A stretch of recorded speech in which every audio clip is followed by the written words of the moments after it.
Recording. So, I am very happy to be here today. For those of you who haven't met me, which is the majority of you, I am the Launch Pad coordinator for Launch Pad GBSC, which is the program that you are all a part of. So I pretty much just handle a lot of the administrative stuff. As you can tell, I'm a little nervous because it's been a while since I've talked in front of a class this big. So I started 3 years ago in this position. After winning in 2018, they brought me on as an intern just to get a little bit of student perspective. And ever since then, I have been a student at Binghamton University studying business administration and entrepreneurship. And I really love working with you guys and just developing all the different kinds of business ideas that you guys end up coming up with. We're very excited for our competition this year. And our speaker today is Cynthia Maupin. She was my leadership skills and development professor at Binghamton last semester. She's quite amazing. And let me just run down some of her superlatives. So she studies and educates about promoting effective leadership, leadership development, and teamwork processes through leveraging academic statistic methods such as network analysis, multi-level modeling, and computation modeling. She has her bachelor's from University of Missouri and her master's and PhD from University of Georgia. She has had award-winning research, which has been published in the Journal of Applied Science, Leadership Quarterly, Human Relations, and a lot of other publications.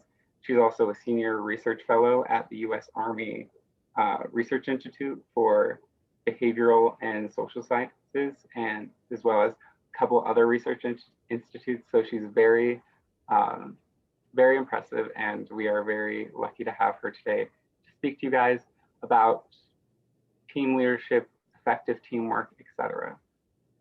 So I don't believe I see her name here. Oh, here she is. Oh my gosh. Hi, Cynthia. Nice to see you.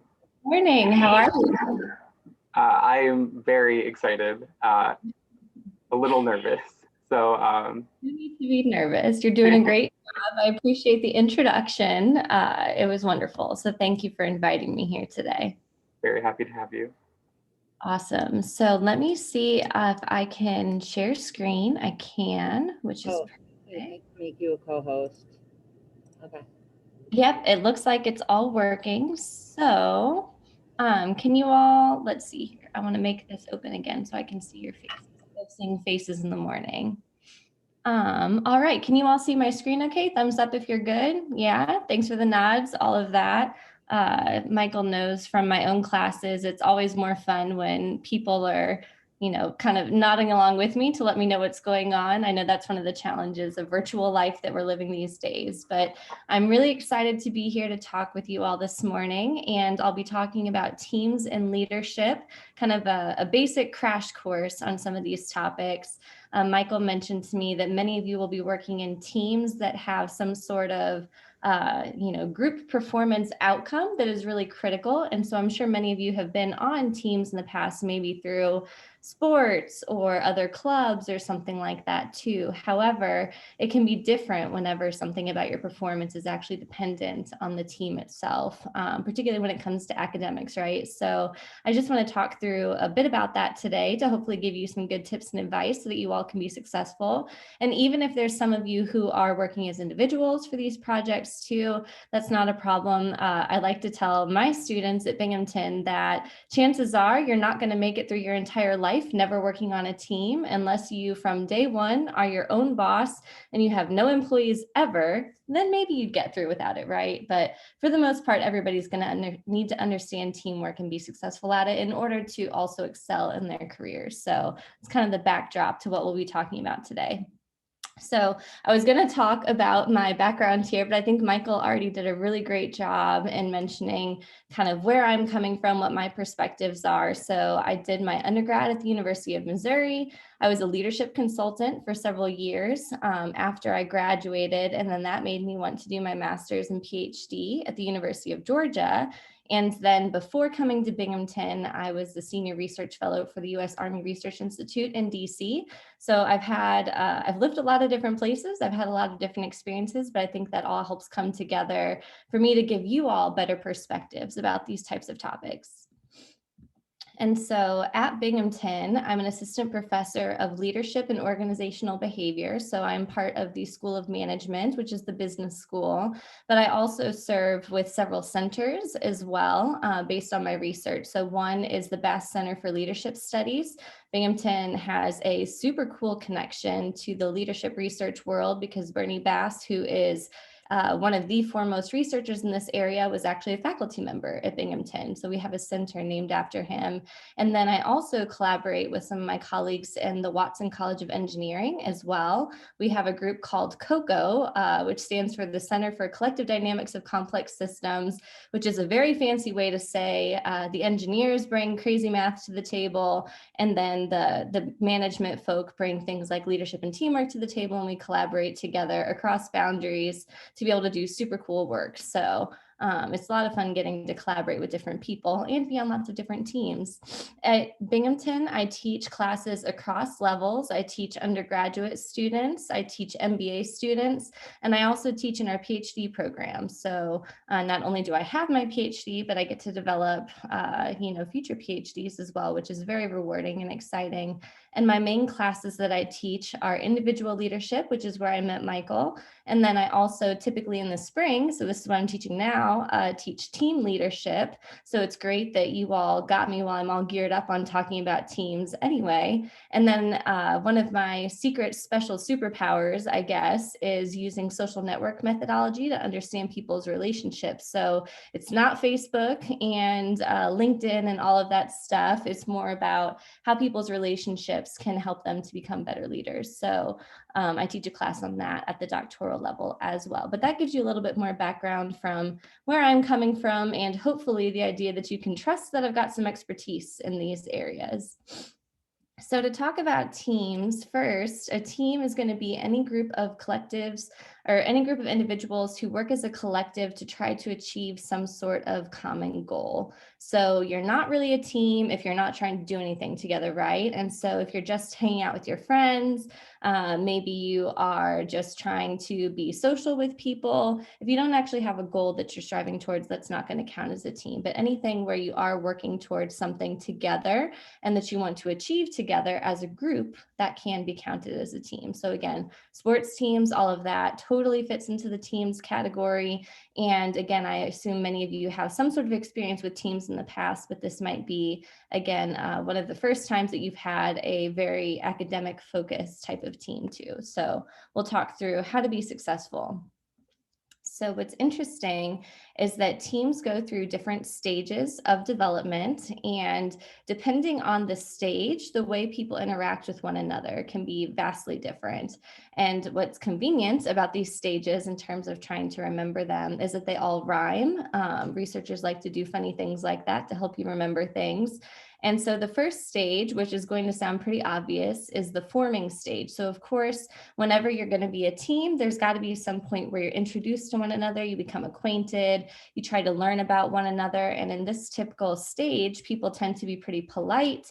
They're inquisitive and trying to learn about one another. They might be a little bit guarded about sharing ideas. And so this is just right off the bat, when you very first started out, that's the first stage your group is going to go through. The second stage is the storming stage, and it's kind of what it sounds like. This is when people start to become more comfortable with their fellow team members, but then they also are more likely to introduce conflict and to disagree with one another. And you might question the ideas or the directions that your other team members are proposing. And so although there can be conflict in this stage, that can also help you to figure out what's important to you as a team. So conflict is not always bad as long as it remains focused about your task. Then the next stage, norming, is when you're coming up with your norms. You're starting to understand what direction you want to go in as a team. You begin becoming more cohesive. You develop different standards for working together, and you start to trust each other, which is really critical. And we'll talk about that a little bit more in a few slides here too. Then the next stage, after everyone's on the same page, you know what you're trying to achieve together, you transition into the performing stage. And so in this sense, people kind of leave each other alone and just work on whatever the task is and whatever their role is going to be in order to help the team achieve its goals. And then last, unless your team is going to last for forever, which some do, but not all of them, then there's usually some sort of adjourning stage or saying goodbye, moving on, and terminating your membership on that team, perhaps to join a new team and start over again at the forming stage. So each of these stages are critical for teams to go through. You can't skip a stage and hope to immediately, become a high performing team. All of these are critical for making sure that everybody, again, has time to get to know one another and to be able to move forward in the same direction together. And so some of the challenges of this is that, again, a lot of times participants like to go directly into the performing stage. So it might seem much easier, rather than trying to understand your team member strengths and weaknesses, to just say, all right, here's what each person's going to do. Let's go do it. You don't spend time to get to know each other. You just want to jump into actually doing the task. The challenge with that is that, again, you haven't established norms. There's very little trust. And so because of that, ultimately, a lot of times the task as a team ends up failing.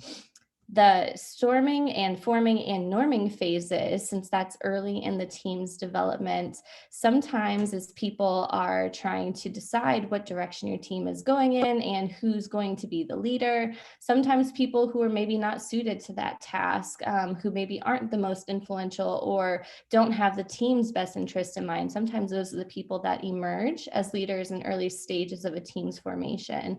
And if that happens, then they might also lead the team not in a great direction. So if you have a leader who ends up inspiring competition within your team, perhaps they don't think of alternative strategies to overcome any obstacles that you face and so forth, then that can really hurt your team in the long run too. So it's critical, again, to go through each of these stages slowly and carefully to make sure that the right people are the ones who are emerging as leaders. Then what can also be challenging, so we mentioned during the storming stage that there's some conflict that emerges, right? Well, sometimes the storming stage goes so poorly that the team fails in this stage and never even makes it into the performing stage. And so this might happen, again, if people tend to be more defensive or argumentative when working with their team members, if they start competing with one another. So rather than being focused on the group's task, they're only focused on how it impacts them as an individual, or if there's jealousy or unrealistic goals. All of these things can derail a team. So again, even when in the storming stage, although it's okay and great actually to have some disagreement and to think about problems in different ways, you want to make sure that you don't lose the ability to form personal connections with the members of your team during this stage. So you still want to be respectful. You still want to hear everyone's ideas and give them a chance to share their thoughts. But ultimately, once you get through that stage and move into norming, then your team can set up themselves for success as opposed to just dissolving in that stage. And then last, what can be challenging is that during the norming stage, when you're all finally on the same page and you all start to understand what you're trying to do together, who's going to do what, etc., that can be great. However, if you are too much on the same page and nobody's challenging anyone's ideas, you can also end up with too much agreement and too much conformity, and then that can lead to later problems in decision making. So each of these stages comes with its own challenges, but if you think through what the point of the stage is and make sure you spend enough time in it to move forward on to the next stage after that, you should be able to build a strong foundation for your team. And so now I want to talk a little bit about what makes a team successful. What are the things that tend to promote good team performance in the long run? So first is having a set of roles for the team. So you want to make sure each person knows what's expected of them. And you also don't want everybody to be filling the same role, right? Having some sort of differentiation where some people have maybe responsibility for some parts of the task. Other people have responsibility for different parts of the task. By splitting that up a little bit, that makes it so nobody's stepping on each other's toes. Again, nobody is competing with one another. And then that way, everyone is just able to perform their own job for the team. And another really critical piece that particularly anytime I have a class and I'm going to have them work in some sort of group project, it's important to plan ahead, and you can do so very well by creating something called a team charter. And so the idea behind this is that you're putting down on paper what your objectives are, information about your team members and their strengths and weaknesses, what your ultimate team goals are and how you plan to get there, what sorts of deadlines you're going to meet. And then you also specify in this document who's doing which roles so that everyone knows what responsibilities belong to who. And then also thinking about milestones and maybe some potential obstacles you might face as a team to try to think about how you would overcome those in advance. And then last, you detail what your expectations are for one another. And at the end of your team charter, everyone needs to sign off on it and agree to it, and agree that you're also going to hold each other mutually accountable for what you've agreed on as part of this charter. So if you decide as a team that you're all going to respond within 24 hours to someone's email to the team, if somebody's not responding within 24 hours like you all agreed to, then you need to be able to reach out to that person and say, hey, we all said that this is an expectation of our team. If we can't communicate properly, we're not going to be able to achieve our tasks. Make sure that you're remembering that this is something that we set out as an expectation. So having this document can be really critical because it gets everybody on the same page. This is part of the norming stage where everyone figures out what they're going to do and how they're going to do it.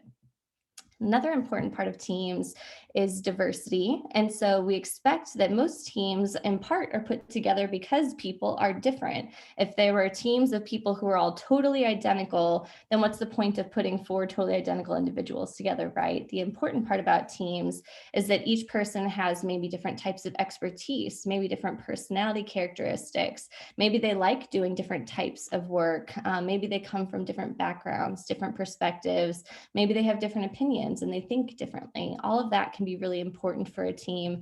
And in fact, having a diversity of ideas and perspectives on a team also is very heavily related to positive outcomes for teams and team performance overall. So diversity is good as long as it's about your ideas and perspectives and that people are still respectful of one another's diverse perspectives, because again, that helps to make sure that your team doesn't conform too quickly. Some other important predictors of team success, and we've alluded to a few of these already. The first is team cohesion. So having some sort of team unity and team bond, generally getting along well with one another. And so that might sound pretty obvious, but if you're part of a team that is not cohesive, where you don't talk much, you don't feel connected to one another, it's going to make it that much harder to do work together. The next is team satisfaction. So of course, if you're satisfied with your teammates and you think that they do a good job and you like the way that your team has set up their functioning, that's also going to make it far more likely that your team is successful when everybody feels that sense of team satisfaction. Team trust, again, we've mentioned this a few times, is really critical for you to be able to perform well together too. And so the degree to which you trust your teammates to achieve their tasks is also going to let them perform without you micromanaging them as well. So if you don't have trust in a team, that's when you see that case where one person kind of takes over the project and does it all by themselves and the team gets credit for it, right? The problem there is that by doing that, you're going to be limiting your ideas to one person's ideas and not actually benefiting from the entire team's perspective. So team trust is critical, and it's tough sometimes to go out on a limb and trust other people. But if you can get to that point, if you can understand each other's strengths and weaknesses, it's going to propel your team forward really far. And then last, team information sharing is also really critical. So making sure that you're exchanging important information, making sure that you're sharing perspectives, making sure that sometimes you're challenging other people's ideas, not to be mean to them, but to make sure that the idea itself is as well formed as it could possibly be, and that it can also stand up to criticism. And now some of these are other pieces of the team process. However, these are going to be predictors of team failure. So these are things that you want to avoid in order to be a successful team. So the first we call social loafing, and this is when people end up reducing their own individual work in order to kind of hide behind the efforts of the team. So if you've ever been part of a team where it seems like one person is doing all of the work and everybody else knows that the whole team is going to get the same grade, so they just sit there and let that person do all the work, then they then are becoming social loafers. And so when you're in a team, the whole point is that each person is still maintaining their individual level of performance, but then combining it together and having a synergy where everybody then is able to build off of one another. So if one person or even multiple people on the team aren't pulling their weight, then that's one thing that can also predict team's failure, because again, you're not maximizing their ideas, you're also not helping to split up the work itself, and it makes it much more stressful for everyone else on the team. And so if you're trying to reduce social loafing, there's a few things that you can do. So first, if the task itself or the project that you're working on is important and meaningful to everybody who's on your team, then that helps. If it's something that they don't care about, then they're probably more likely to just let somebody else do all the work for them. But if they find it meaningful, or if they find that it somehow impacts their success as a student or as an employee, then that tends to help. Another thing that can be really useful is that if there's some way to still identify each individual's performance on the team. So even if you're mostly overall rated based on how your team does as a whole, if each person on the team thinks that their individual performance can also be identified and evaluated by others, then people tend to step up to the plate more. So making sure that each person on your team has a way to evaluate how they're doing as an individual member along the way can also help to make sure nobody's falling behind. And then it also helps if people think that their maybe unique perspectives, their efforts are necessary for the team to be successful. So there's going to be certain types of tasks where you literally can't accomplish it without all of the members of your team. And in those cases, people are far less likely to slack off. Also, if there's consequences for poor performance, again, if there's nothing wrong that's going to happen from someone social loafing, if they think nobody will know and they can get away with it, then people might do that, right? And you want to make sure that that's not the case, and that there's actually going to be some sort of, I don't know that punishment is the right word, but some sort of way to be able to capture that there was poorer performance because they weren't participating. And then last but not least here, when the group is both small and cohesive, that also tends to help, because you don't want to be a social loafer and make things more difficult for people that you get along with well. Our next predictor of team failure is called groupthink. And this is interesting because a lot of times we talk about how having people on the same page is a good thing for teams, right? Everyone should be headed in the same direction, agree on the same plan. However, when groupthink happens, this means that people are so interested in getting along with one another that they stop thinking about whether or not the direction they're going in is a good one. And so in this case, the desire to agree overwhelmingly outcompetes the desire to actually come up with a good plan for the team itself. And so groupthink can be really negative for a team because you're not going to have the most innovative ideas. You might all go along with a direction that everyone secretly on their own knows is a bad idea, but everyone just agrees with it because they don't want to have any conflict. This is why, again, it's okay and important to have a little bit of conflict and disagree about things at the beginning, so you can make sure that the direction the team agrees to is a good one. And so if you are able to, open discussion and encouraging that in your team is one of the best ways to be able to overcome groupthink. Again, groupthink happens when people feel this innate desire to only agree with people and not to challenge ideas. So if you create a space that's safe for people to disagree with one another, and in a way that's not personally attacking other people, and open discussion is something that's a norm for your team and expectation for your team, then you can make sure that groupthink is not something that derails what your team's trying to achieve. And so there's also some effective steps here for decision making that can help to make sure that you don't fall into the groupthink trap.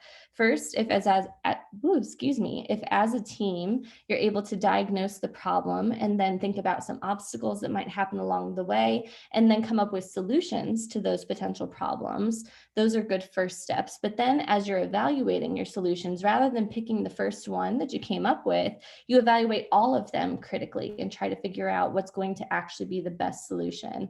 Then after evaluating all of the ideas that you've come up with, you can choose a solution that everyone thinks is going to be great. And then ultimately from there, you can build your plan. So rather than, again, just going with what's first or what's easiest, you critically think through all of the pros and cons of each idea before moving forward. And so just to wrap up here, both businesses and organizations recognize that teams are critical.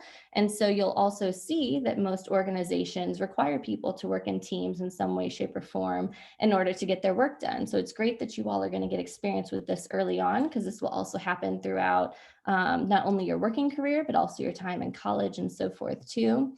And so there are a lot of important challenges that are going on in the world right now, including trying to understand how we can create new products, thinking about things like cybersecurity, even things like global healthcare. But all of those problems require teamwork on unprecedented scales to be resolved. So we can't solve these things with individuals just being super, super great, right? We've got to have whole teams of people who can work together to overcome some of these challenges.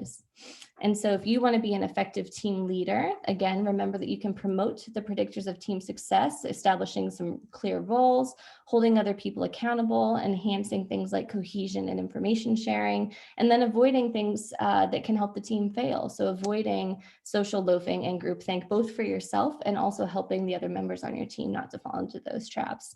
And then this is one of my favorite quotes from the functional leadership perspective, but what it comes down to at the end of the day is that the leader's job is to do or get done whatever is needed to meet the needs of the group. So you've got to be adaptable, and there might be a lot of different things you have to do depending on who it is that you're working with. But ultimately, if you have the group's best interest in mind, you'll end up being able to lead your group in the right direction.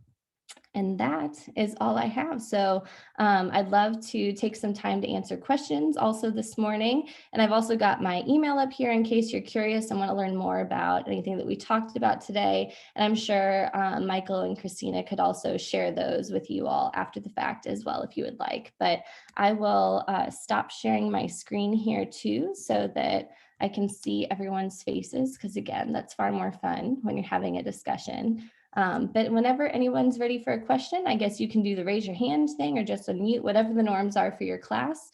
And I'm happy to answer anything you might think of. They usually put their questions in the chat. Oh, perfect. So you might wait a minute and see if someone has a question. That's awesome. In the meantime, I would love to jump in and share some thoughts. Sure. First of all, I'm very impressed with all the information you managed to fit in. That was amazing. And for those of you who haven't experienced business and college, that was a lot of the stuff we covered in our class together. And obviously, when we discussed it, it was a lot more in depth. So it's impressive that you were able to fit that all in a couple of minutes. So I realize that's a lot to digest for a lot of you guys. But again, feel free to watch the recording. And so I had always struggled with the idea of teamwork, especially going into college, because in this competition with entrepreneurship, since entrepreneurship is such, a creative left side brain, but also a right side brain thing, it can sometimes, at least when I competed, I felt it was easier to compete as an individual, because once you have your vision, you can just go for it and complete everything that you can see or everything that you can dream of. And I always thought that sometimes your teammates will get in your way. But having experienced a lot of teamwork in my business classes, I realized that that's not the case, especially in entrepreneurship. There is only so far that you can go by doing everything by yourself. Even though it might be the easier thing to do at the time, you really do need people to not only complete tasks, but also to look at the problems you are facing, because they're always going to have a different view of it, and they'll be able to potentially see issues before you even see them. Michael, can you also give them your background about, like, you won the GBSC, right? Like, Yeah. I think I was there that year. So in 2018, yeah, it was when we were in person. So it was a very lively, fun competition, which we're going to try to do our best with replicating this year. And I competed as an individual with a idea for a murder mystery party service, which I did end up running a couple parties and hosting. It was really fun, you know, wrote my whole business plan for it. It wasn't perfect as much as I thought it was going to be. I ended up scoring like a 98 out of 100 with the judges, but you don't need perfect to win. You just need to impress the judges at the end. The elevator pitch was kind of a key part of me winning, I think, because when you get on stage, especially when you're by yourself, it can be very intimidating. And we'll hopefully be doing either pre-recorded or live pitches this year for the judges. And that's really the determining factor for them on whether they go with your idea, because in the past, I've been able to see a couple of competitions at this point, and it's really easy to get in your head and get flustered and not really talk about your idea fully. So I would encourage you to work on your public speaking beforehand. And on the note of teamwork, if you do have a team, it can be a lot, it can take a lot of weight off your shoulders because you have those people to rely on when you face those judges. And when you're up there by yourself, it's really only you. Even when I gave my pitch, I think it ended up being a little over a minute. I fumbled, and I had said something to the judges. I think I said something along the lines of Binghamton was rated like the 5th most depressing city in 2014 in all of the United States. And because I didn't think this through, and all of the judges who are local business owners, they all gasped, and like the room of like 300 people went dead silent. So my heart sunk, and I just had to go through the rest of my pitch from there. But I guess that got their attention. I wouldn't recommend the shock factor necessarily, but yeah, that's my background. There's a couple questions. Oh, yeah. Yeah. Okay, I think so, Cynthia. yeah, Michael Mancini asks, what do you like to do? What is your favorite thing about your career? Sure. So the thing that I love to do, at least with my career, assuming that's what the first one is about too, is I like being able to do research. So most of the time my students tend to see me from the teaching side of things, right? But for a lot of universities, particularly Research One universities like Binghamton, we are also conducting research so that we're on the cutting edge of science, along with being able to teach stuff. And so what's useful about that is that what we're teaching in our classroom is literally the latest and greatest. So you don't have to wait, 5-10 years for it to become something that is published in a book and makes its way through the business world and then eventually gets to you. Instead, you get to learn about what's happening right now. And then that gives you an edge on the other people who are entering into the business world. And my favorite thing about the career that I do is I love being able to help mentor and develop people. So it worked for me when I was a leadership consultant that I got to do leadership development for people all over the country. And I loved that type of thing, helping people reach their potential. But now I get to do so for my students. So I get to help my students achieve whatever their career goals. I love keeping in touch with them, even after they're no longer my students as well. And then I like getting to see what all of them accomplish. So that's been one of my favorite things, is just seeing people grow and develop, because I like helping people reach whatever their potential is. And it looks like they've got some questions for you too, Michael. Yeah. So thank you for that response. I've much enjoyed your class, and you were by far my favorite professor. Or at least so far, it's my senior year. So probably end up being. So to answer your questions in the chat, so I had said that I did a murder mystery party service, which in terms of a product, it's basically just handing out, you know, sheets of paper with stuff on them, like character cards, etc., which, you know, is pretty easy to do. It's just a lot of mental thinking. But in terms of the winning prize, I had won $1,000 for the top prize that year. And competing as an individual, I got to keep it all, which was great. And I put that towards textbooks and my first year of college, which can be very helpful when you're paying for everything. But for this year, actually, the top prize has been increased to, I believe, $1,500.